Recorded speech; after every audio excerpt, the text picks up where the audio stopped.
Ariel Helwani in Milwaukee gearing up for UFC 164 alongside UFC President Dana White, who we just saw less than 12 hours ago in Indianapolis. How about that? Incredible. Isn't this exciting? Amazing. Is this something you guys are going to do? I know you're doing a lot of Wednesday shows, but kind of couple them with a Saturday show around the same region? Probably, yeah. We'll have, a Wednesday fight on Fox Sports 1, and then we'll do a pay-per-view on Saturday. Do you have any idea how the ratings were for yesterday's show? Not yet. What time is it?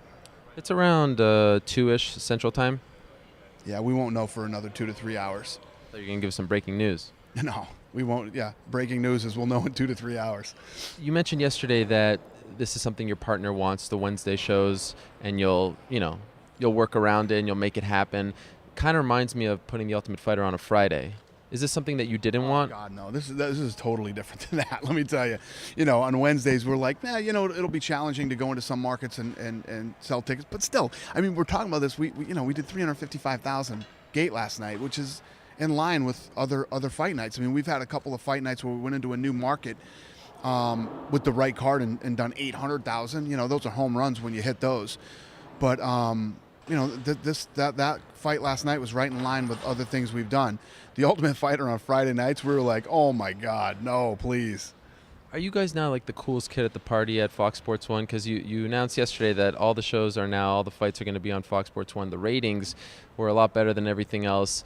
They seem to, in less than 2 weeks, all of a sudden give the UFC more attention. So was there a phone call that said, maybe we should be doing more UFC stuff? No, that's not true. I mean, from day one with this Fox deal, you've heard me say these guys are the best to work with. These guys are incredible television partners, and they've always treated us like that. So no. Yeah, did I call and say, hey, why don't we just put everything on Fox Sports 1? Let's put all the prelims and let's do 5 hours like we did for the launch. And they're like, we agree. So this fight on Saturday is a huge one, and it works out so nicely with Anthony fighting here in his hometown of Milwaukee. But you told us that no matter what, he wasn't going to be able to do it. Your doctor said no matter what, right? After he got injured and couldn't fight Jose Aldo. Are you convinced he's healthy enough to fight on Saturday? Yeah, I've heard nothing otherwise. I mean, he hasn't said he's hurt, his knee's been bothering him or anything. He's been great. So what happened was when he fell off that card with Jose, it was an injury that didn't need surgery. He needed rehab for 4 to 6 weeks.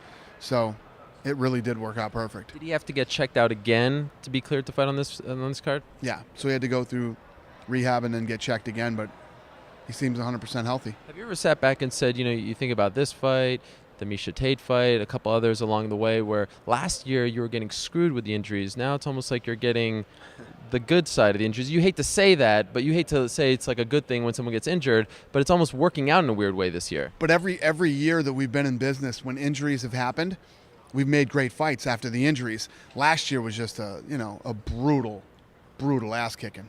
Do you believe Benson when he says this is just kind of another fight? Like he doesn't think about the kick and all that. I mean, it's showed so much. It's such a big deal in our sports history. Do you believe him? Do you get that sense from him? He's a pretty laid-back guy. He's not a guy who gets overly excited about anything. But I guarantee you, deep down inside, this Pettis rematch is important for him. Like Carlos Condit last night. I mean, Carlos Condit wanted that revenge on the Campman fight. Benson's last 2 fights were on Fox. Do you think that will translate into a better pay-per-view buy on Saturday? I don't know. I mean, I don't know the answer to that. I think that we've, not only is this fight a great fight and a fight that I think people have wanted to see. First of all, Ben Henderson has never lost in the UFC. And if you look at all the guys he's beat in a division that's stacked with incredible talent, Saturday night he could break the record for most title defenses at 155, and he's fighting Pettis. And they're both in their prime. I mean, this is a perfect fight, and we built a great card around it. It's somewhat surreal in a way being here with you talking about Josh Barnett and seeing him up here, because the last time you were in Indy is when it was like the last time you really went off on Josh Barnett. You really didn't like him. It was like out of left field. Is it weird being in business with him again? Not really. I mean, you go through a lot of different things with guys throughout the years. 1 minute you're beefing with this guy, and next minute you're not. It's the fight business. It's the way that it works. But I always said, I mean, Josh Barnett's one of those guys who's kind of, march to the beat of his own drum. He's he's a different type of dude. He really is. I mean, even here today at the press conference, some of his answers and responses, and but the one thing that you do get from Josh Barnett, he's going to go in and fight his ass off on Saturday night. Have you had a quiet moment with him and kind of squashed everything? I mean, I'm pretty sure in my opinion, we squashed everything at the Fighter Summit. We remember when we tweeted that picture, and I don't think that me and Josh Barnett are going to be hanging out at dinner or anything like that. But I've always respected him as a fighter. He's a guy who comes in, he fights his ass off. The dude comes in to finish people, and I respect those type of fighters, guys who come in to finish. But yeah, it is what it is. Frank Mir is facing the first 3-fight losing streak of his career. Do you think this is do or die for him? Yeah, it's an important fight for him, and as far as do or die, I mean, Frank Mir is getting to that point in his career where it might not even be us that says, hey, this is it for you. He might himself if he continues to lose. Has he hinted at that he needs a win? No. I mean, today he's sure. Yeah. I mean, he couldn't have laid it out any better. He said, "You don't want to lose 1 in a row, let alone 3 in a row." So, is it smart for Clay Guida to keep fighting at 145? Do you think he's better at 145 as opposed to 155? I don't know. There's obviously been a huge change in his style, which I'm obviously not a fan of. But we'll see tonight. I mean, I think that tonight's Saturday night. I think Saturday night he's got the perfect partner. Mendez is one of these kids. He can wrestle. He loves to throw upon his hands. This should be a very action-packed fight. I just don't see, unless Guida literally turns his back and starts running like this. I mean, I don't know how this can't be an exciting fight. Are you surprised that Brandon Vera is fighting at heavyweight again? No. I mean, why would I be surprised by that? Well, because he came in as a heavyweight, big aspirations, didn't work out, went down to 205, looked better, maybe didn't work out. Now going back up to heavyweight, it just seems like a lot of inconsistency. Yeah, I agree. And they're both nasty divisions. 205 is a tough, nasty division, and heavyweight is, that's a scary place to be.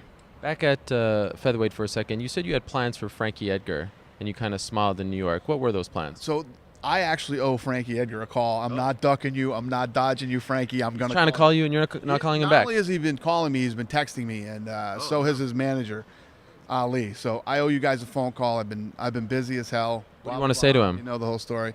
I just said it. I'm going to call him. No, but what will you say to him when you speak? Like, what does he want to talk to you about? He wants to talk about when he's fighting next and what he's doing. What are your plans for him? I have plans for him. Yeah. And they are? Don't you think I should tell him first? Sometimes you tell us first, to be honest. That is true. Are they big plans? Super fight plans, something like that? What's your next question? Alistair Overeem, will he be back?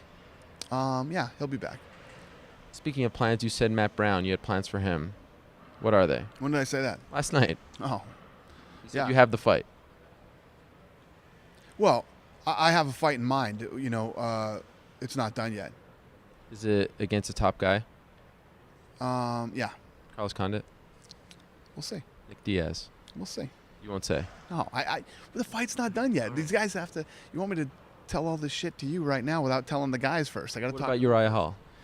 Will he be back? Uriah Hall has been blowing me up. He wants to fight again, and he said, "I promise you, my next fight will be different than every other fight you've seen me in." You believe him? I like him, so I want to believe him. Okay, a couple quick hitters. Stefan Struve announced recently via UFC Tonight that he is going through a very serious heart condition. He also said that you guys have helped him out greatly. What are your kind of, your prospects on whether or not he'll be able to fight again? What are you hearing? Yeah, the injury that he has is really serious. It's a serious injury. He's got like a ripped valve in his heart, and that is no joke. And I love that kid. I love Struve, man. If you think of all the times that Struve has fought in the UFC, all the great fights he's had, the comebacks, and then when you meet him outside of the octagon, he's the nicest guy in the world. And he's just such a fucking warrior, this guy. He gets his jaw broken, and he's literally his jaw is broken in half. And the x-rays are up online. You can see him, and he's talking about coming back, and he can't wait to fight again. It's just, couldn't have a better guy in your organization, and we're going to do everything we can to heal him and help him, and I don't know if he'll be back. I don't know if he'll be back, but we're going to take care of him. Okay, let's end on this nice note. Are you aware of the fact that these scrums that you do here, we call them scrums when you talk to the media, that it has become this sort of phenomenon that when the fan, like this is the number one most watched thing on Fight Week, pre-fight, post-fight, all this. Do you have any idea why people like this so much? And is there a reason why you spend so much time doing it? Do you know that they like it so much and that's why you do it? Do you understand what I'm saying? No, I didn't know that. And the reason that I do it is I do it for you guys. You know, the media that covers the UFC travels all over the world. And you know, you guys spend your time, your money, your energy coming and doing this. The least I can do is give you 45 minutes to an hour to answer whatever your questions are. All right.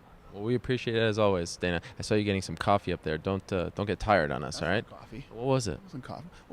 I'm very... You're so fucking nosy, man. It looked like it was hot. You were blowing on it. Was it I tea? wasn't blowing on it. I was fucking drinking it. What was it?